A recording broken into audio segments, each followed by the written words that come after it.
Welcome back to Rich Dad Stockcast. I'm your host, Denney, and today's episode is just a little bit different. We're not just talking about stocks. We're not just talking about options. We're talking about something that's even more powerful, getting just 1% better every single day. Because the truth is, nobody changes their life overnight. You don't typically become wealthy in one trade. You don't build a great marriage in one conversation. You don't become healthy after just one workout. You don't become a great parent after one perfect day. The people who transform their lives simply commit to getting a little bit better every single day. Joining me is Rich Dad expert Andy Tanner. And we're going to talk about how the 1% philosophy has changed his investing, his career, his relationships, his life. And before we get into it, make sure you head over to stockcastbonus.com. Grab your free investing tools because improving your financial future starts with improving yourself. Andy, welcome back, sir. What a great topic, Del. I mean, this strikes me as kind of one of those 80-20 rule topics where, 80% of the money's made by 20% of the people.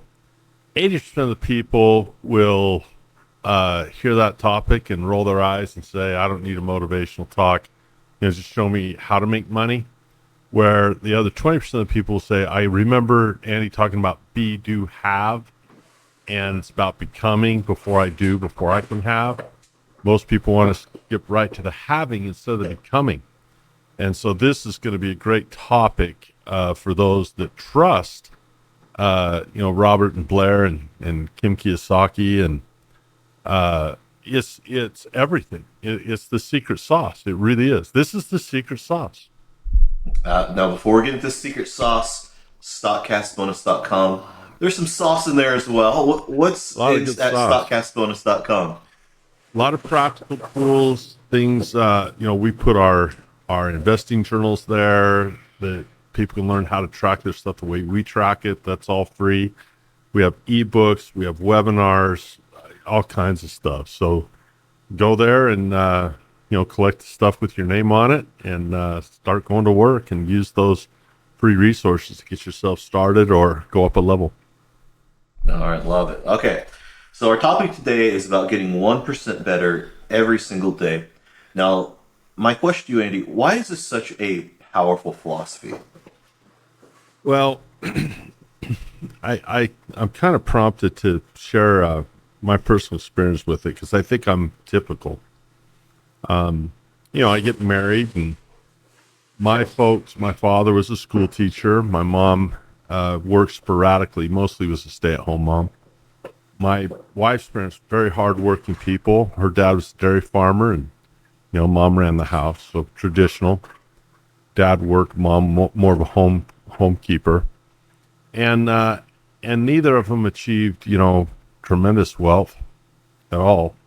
So we wanted to be rich, and so I got into things like reading books like Think and Grow Rich and Rich Dad Poor Dad because I was like most people. I wanted the money. And I wanted to learn how to acquire wealth. And that was my mindset. Tell me what to do. It was all about do and have. Tell me what to do so I can have this stuff. Tell me what to do. Tell me what to do. And I started to do well just out of sheer work. Studied different things, made a lot of mistakes, took massive action, lost tons of cash taking massive action.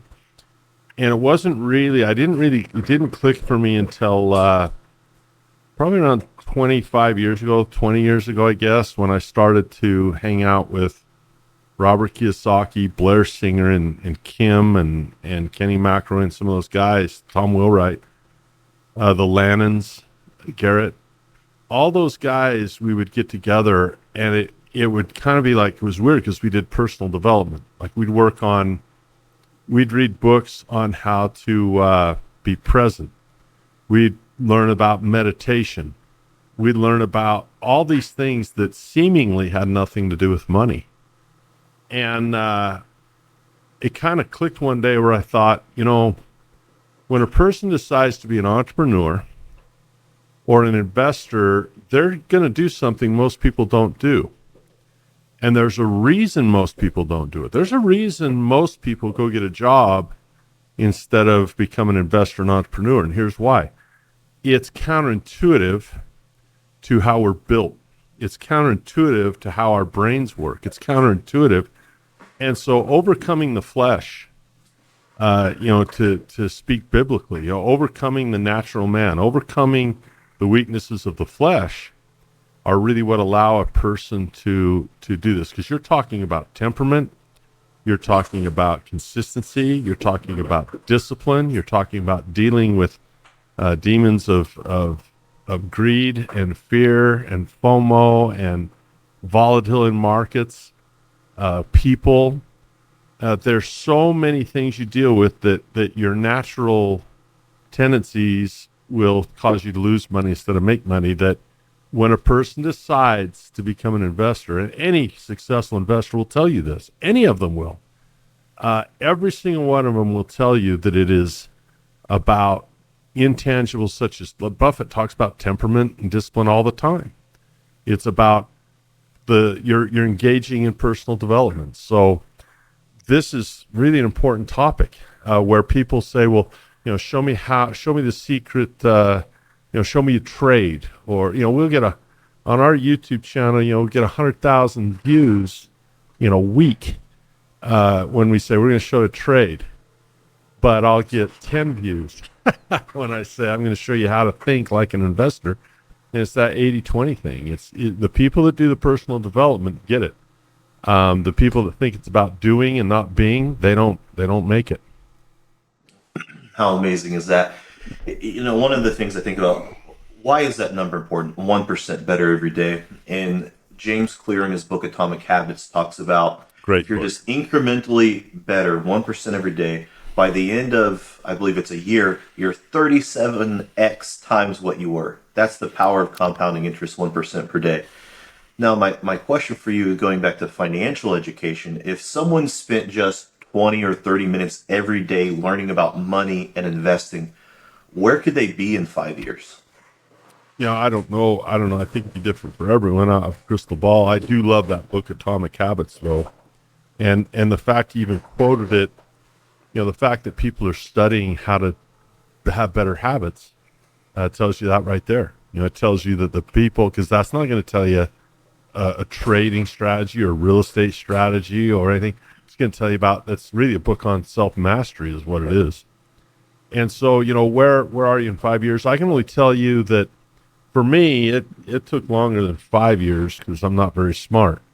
And I've had to work a lot harder than the first, if I look at when my efforts on wealth building really began is when I got married. So that's, I met my wife, 30 plus years ago. And that's when the effort really started. And I didn't have it by the time I was 30. I'll tell you that right now. It took a little longer than 5 years, but in my opinion, I still haven't stopped. I'm still trying to get 1%. I still get frustrated. I might put it this way, Del, and maybe we should save this after the break, but we'll just throw it out now. When I think of getting 1% better every day, I tend to drift into two categories of personal development. I really see two gaps in my life and in the lives of others. In fact, I see this in everybody's life, two gaps.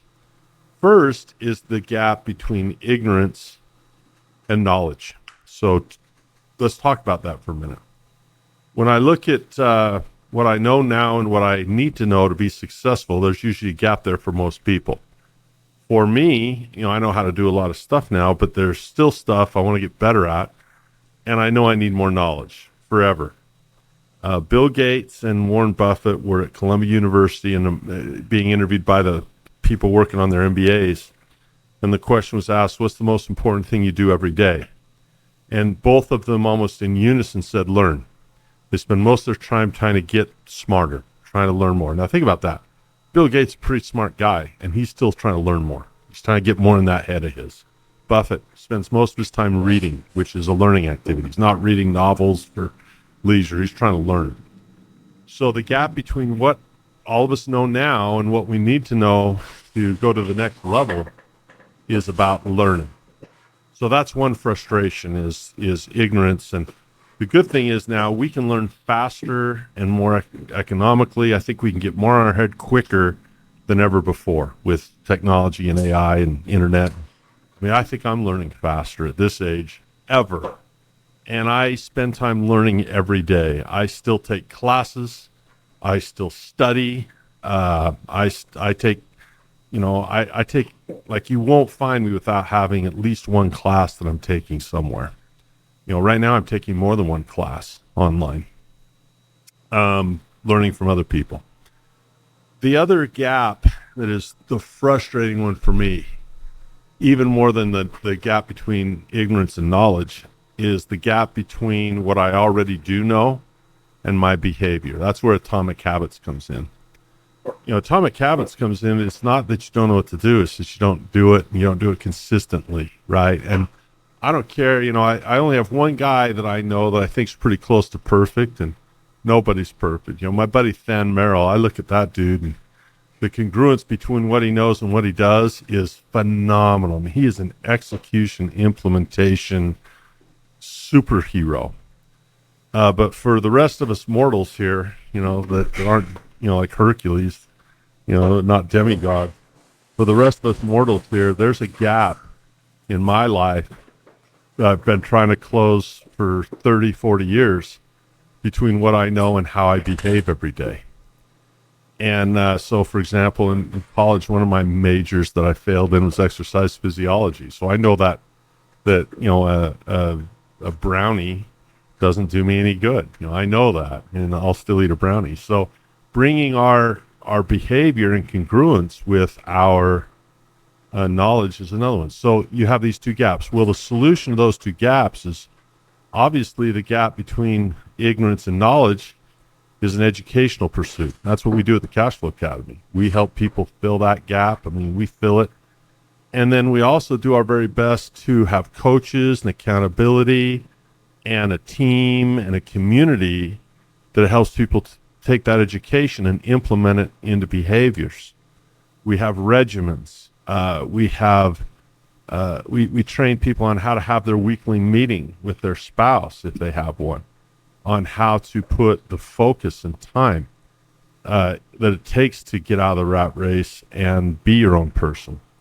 So it's really those, and I'm sure there's more, but in my life, those are the two that I tend to be drawn to the most when I think about getting 1% better every day is what can I read, who can I listen to, what can I practice, what mistakes could I make to learn something, and then what could I do, what kind of accountability, what kind of regimen, what kind of focus can I put in to do the things that I know to do. And that's called implementation or discipline. The gap between what I know and how I behave is discipline, implementation.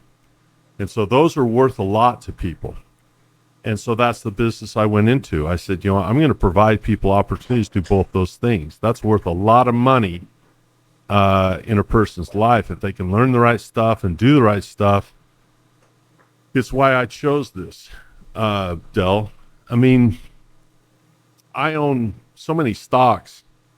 Apple. So I sell phones. I'm in the phone selling business. So, I sell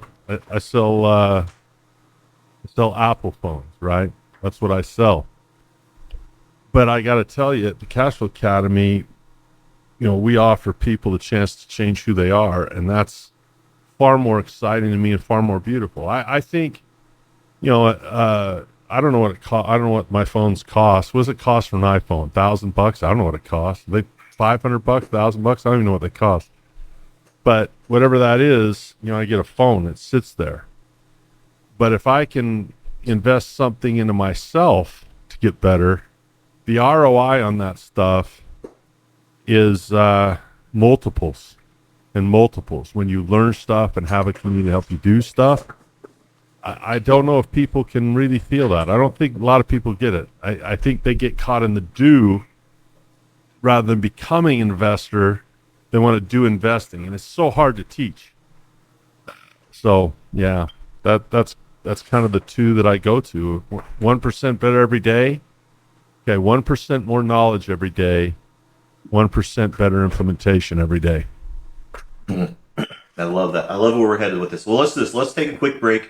If getting 1% better every day works, could it also transfer other areas of your life? So when we come back, I'm just going to share the same philosophies, how that might apply in our health, in our marriage, in our parenting, in our leadership, maybe even our financial future. So don't forget, go over to stockcastbonus.com, download your free investing resources, because investing in yourself is the highest return investment you'll ever make. Stick around. We'll be right back.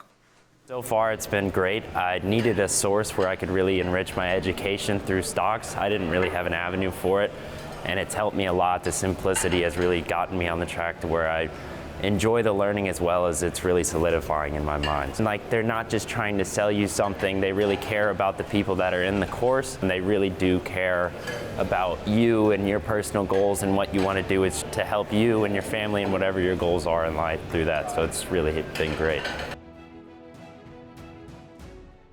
Welcome back to Rich Dad Stockcast. Andy, one of the things I've always appreciated is that you don't just teach investing, you teach becoming a better person, just like we've talked about. So let's talk about applying this philosophy across life. And one of the things that you mentioned was marriage, and the things that you do to become 1% better every day. So what does that look like? How can someone improve their marriage just 1% every day? Maybe you better talk to my wife before I'm allowed to talk about this. Maybe she says, Andy, you got no room to talk. You better just keep your mouth shut. You're not an expert on being a husband, I guess. I don't know. I think, I don't know that I do have authority to talk about marriage, because I think part of it, I'll just admit it, I just got flat out lucky. I outkicked my coverage and married up. Like, people meet my wife, like, don't you know what an exit strategy is, woman? You should have been gone long before. And every time she, leaves the house, I wonder, well, maybe this is it. Maybe she's not, maybe she's not going to come back. But we do have some habits that have really helped us. So if you do have a spouse, you have to do you. Some people separate it. They don't want to talk about money, and one spouse or the other takes it on. The other one just kind of drifts. And sometimes that works, as long as they let the other person run with it. But I think for most people, being on the same page with money is helpful. The way my wife and I do it is we set a goal to have a talk on Sunday, and we go through our stuff and figure out where we are, and then we plan our week together. And that's with the implementation. What are we going to do that week to further our goals, not just financially, but as a family. My kids are kind of getting older now to where they don't need us so much. So we used to worry about their goals a lot more. Now they're kind of self-contained, but I think that communication is an important thing.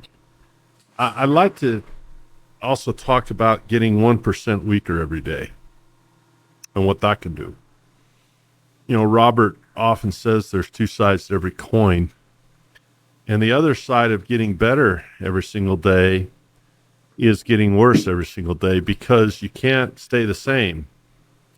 It's almost impossible to stay the same. And here's why I believe that.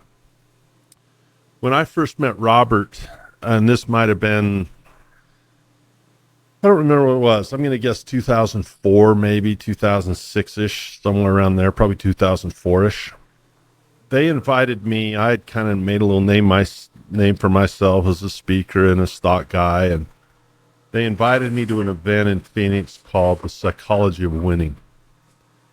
And it was the first time I was at a Robert, well, no, that wasn't true. I'd been one in Denver way back in the crowd and heard him speak for, a couple hours. But this is the first 2-3 day event I'd been to, where it was multiple days. And it was the first time I was invited to speak. So I guess that's why I think it's first. But the theme was interesting, because Robert kept talking about complacency and how horrible it is, and that you keep playing the game, that you don't quit, you keep playing the game. And it's interesting that guys like Buffett and Munger and Gates and Cuban and Branson and Musk, those guys don't stop. They're not going to retire. I mean, Munger never retired till he died. And I don't have it's ironic, I'm sitting here with this book called 401ks, teaching people how they want to retire, but I don't have plans to, because it's not exciting. I mean, when I wish I could still play basketball. The only reason I don't still play, at a very high level is my body can't do it anymore, right? LeBron is playing for peanuts now, and he's old, but he's still playing because you want to play every single game you can possibly play. Why would you want to stop? And everyone thinks that sitting by the pool, drinking something with an umbrella in it, it's not that cool. I can handle that for about a day. About one day I can do that. And there's too many exciting things to do. Well, life and technology and knowledge is going to move forward. AI. I'm becoming dumber every day that I don't learn because AI is getting smarter and technology is getting smarter and the world is getting smarter. And so if the world is getting 1% smarter every day, if all I'm doing is get 1% smarter, I'm barely keeping up. And so a person who's stagnant is losing 1% a day because the world's moving forward with or without us. And I don't look at that as I'm afraid. I don't look at it as like, I better learn because I'm becoming ignorant. I look at it as, man, we still get to play, baby. This is exciting stuff, man. Why would you want to retire and not play this game? And when you talk to Buffett, in his 90s, the only reason he's not quitting, just sliding over a seat, because he just loves the game. He loves doing it every day. So I think it's also important to talk about getting 1% weaker and dumber, because we'll get 1% dumber because everyone around us is getting smarter relatively. And so it's an opportunity, not a burden. I mean, people look at work. My dad was a preacher, and we grew up that way. And he taught at a seminary, so he was a school teacher, but he was a religion teacher. And so I believe in those principles of turning the other cheek and walking the extra mile and forgiving 70 times 7, and not hiding your talents, and all those things, sowing seeds in fertile ground. All those things I believe in. There's one thing that I struggle with, though, is that work was introduced to the world as a punishment. By the sweat of your brow, you'll earn your bread all the days of your life till you return to the ground. And people look at work as a bad thing. Isn't work an opportunity? Is to do something, to build something, to help somebody? Even if you're involved in what Warren Buffett calls the lowest way to participate in business, which is stock ownership, that's a great way to become involved in work, because you do so little of it, and yet you're still in the game. It's like Rick Majerus said, it's good to be in on the action. It's good to be in on the action. What a great line. So yeah, 1% better every day is an opportunity. Is it a mandate? Well, kind of is if you want to stay up, but I don't look at it that way. I think it's an opportunity that every day we have all these resources to become who we want to become, and then we can do what we want to do and have what we want to have.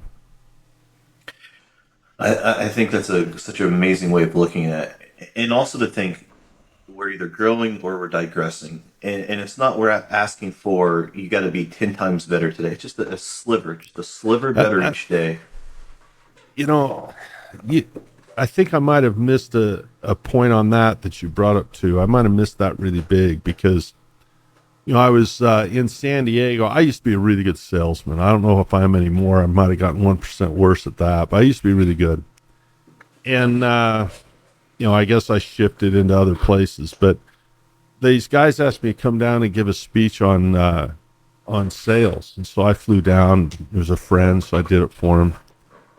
And I talked to him about how when guys go to close a deal at the real estate table or at the business table or any kind of close a deal, they get all freaked out about it. And I says, those relationships are little steps. And like, let's say in a sales meeting, your first step was not to close the deal, but just build rapport, about that much to build rapport. And then establish your credibility, about that much to establish your credibility. And then just make sure you're postured correctly, that they really want what you have. These are little tiny steps. So the close is like the last stair on a staircase, if it's built right, is the same distance as the first step. So you shouldn't feel like the close of a deal is a freaking pole vault where you went horizontally, and then had to pole vault through a close. It's just steps of helping someone. And that last little step that polishes you off where you need to be isn't any more effort than that first little step. Well, if you want to get 30% better, take 30 days, and that last day, that 29th day to 30, isn't going to be any tougher than the first day at 1. And I think that you've always stayed in shape. You like to lift weights, and your vertical jump, your diet, your calories, whatever it is, just that ease of an increment. For example, you'll ask this, and I'll just beat you to the punch. Let's say you go to stockcastbonus.com. It's an easy step. Okay, and maybe the next day you open that trading journal that we give for free. You just look at it. That's an easy step, but you're progressing. Now you have a trading journal. Now you've looked at it, right? You'll open up a little paper trade account. Don't even trade. Now you have a paper trade account, right? And then you close your eyes and just pick any random stock and start practicing in that paper trade account. Just start watching it. Well, you're getting better. And every one of those little steps I mentioned is so freaking easy and doable. Now, if I told you to do it all in one day, it'd be a little tougher. But if you just did a little thing every day, pretty soon you've got a lot of stuff done. I think I read somewhere that if you spend an hour a day doing something, and next thing you know, you got 100 hours doing it, that you spend 100 hours doing something, you're better at it than 90% of the people that try to do it. And I think that's probably true. So I think that's something that I might have missed that you introduced, Del, is it's 1% isn't that much. It's just a sliver. It's just a slight bit. 1% is doable. Kobe used to do more than that, though. Kobe do 3 workouts a day. And when you hear Kobe talk, he'd say that what happened by doing 3 workouts a day is he got to where no one could catch him, because all the guys that did 1 workout a day got to the point where there wasn't enough time left in their career to catch him in the number of workouts. He just created so much distance from everybody else that he was uncatchable.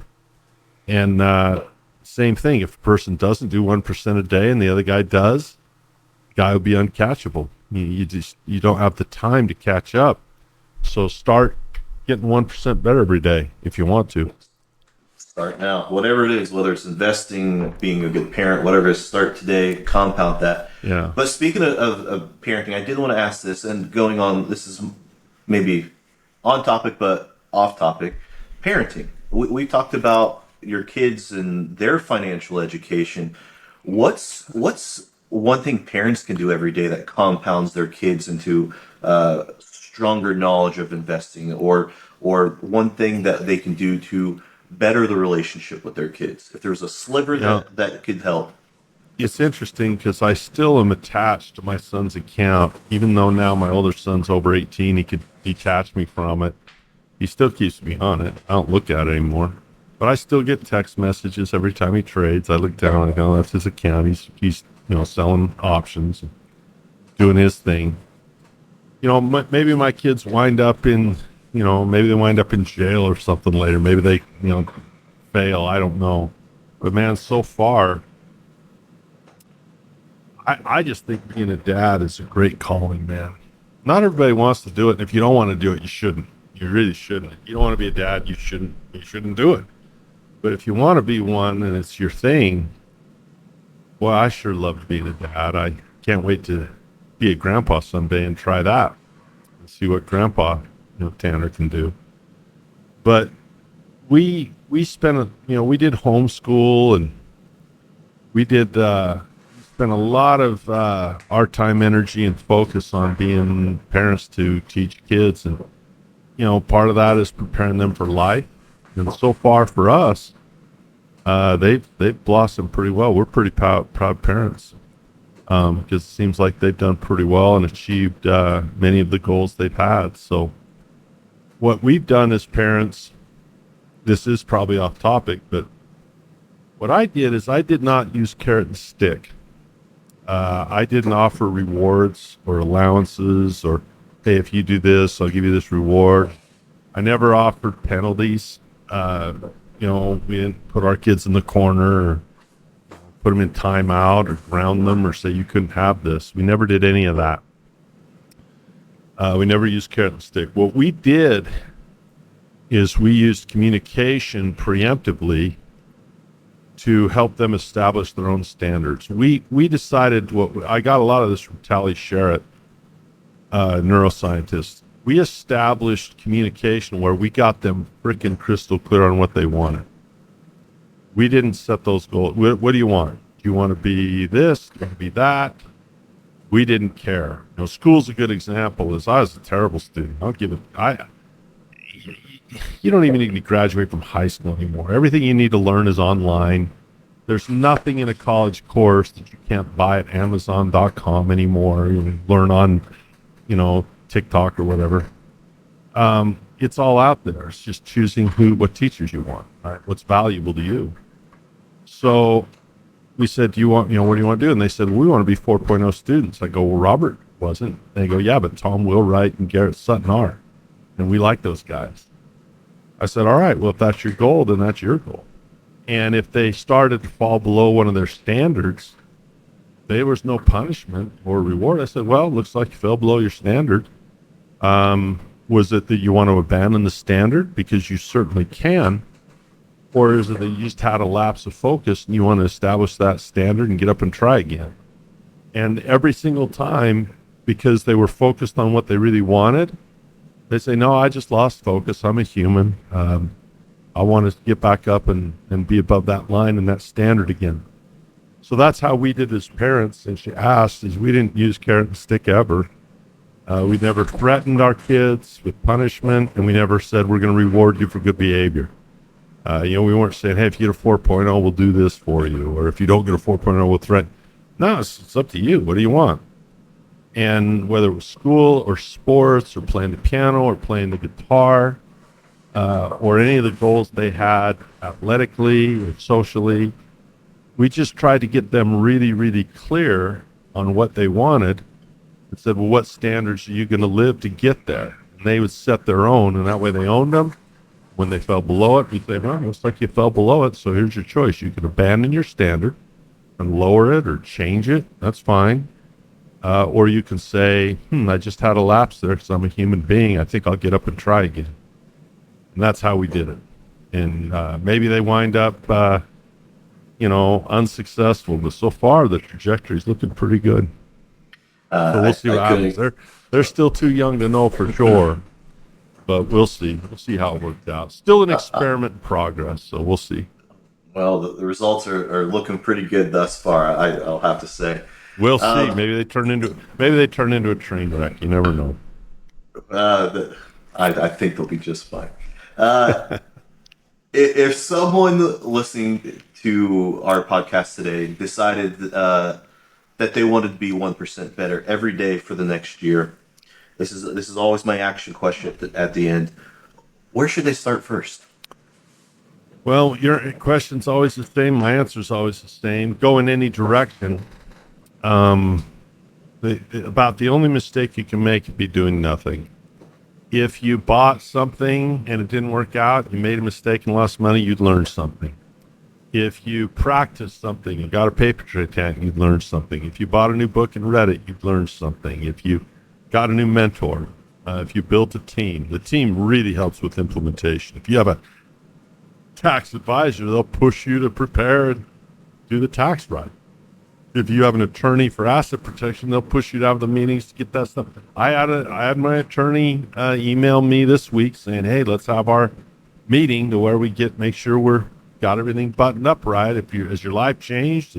Has this changed? Do we need to, get things implemented? And then obviously is stockcastbonus.com. That's a click away. Bang, you're there. Bang, you've got new stuff. Bang, you've got new friends. You've got us to support you and help you when you do that. And so anything, really. Do anything in any direction. And there'll be a procession to that will bring some good to you. I think it's the inaction. The idea of precession is you drop a rock in a pond and the waves come out this way and they go out in all directions. Everything you do has a precession effect to it. The only way you don't get that is if you don't drop the rock in the pond. So drop rocks in ponds and see what the waves do, because they're going to do something, and there's usually something bad and something good at the same time that happens in that. So the good thing is the good always outweighs the bad. If you drop enough rocks, and go do something, do anything, do what your heart tells you to do, and if it's a mistake, you learn something. But for our purposes, go to stockcastbonus.com, get your free stuff. Awesome. Thank you, Andy. Listeners, the biggest mistake people make is overestimating what can be accomplished in a week and underestimating what they can accomplish in a year. So if you just improve 1% every day in your finances, in your investing, in your health, your marriage, your parenting, your leadership, you won't recognize your life from a year from now. It'll be just that much better. And a huge thank you again to Andy Tanner for sharing the mindset behind long-term success. If you're committed to becoming a better investor and a better version of yourself, go to stockcastbonus.com right now. You'll find free tools and resources designed to help you to continue to grow every single day. And if you've enjoyed today's episode, make sure you like it, subscribe, share it with someone who's committed to becoming 1% better every day. Thanks for listening to Rich Dad Stockcast. I'm Del Denney. Stay smart, stay invested, and we'll see you next time. Thank you. Thanks, Del. Appreciate it. This podcast is a presentation of Rich Dad Media Network.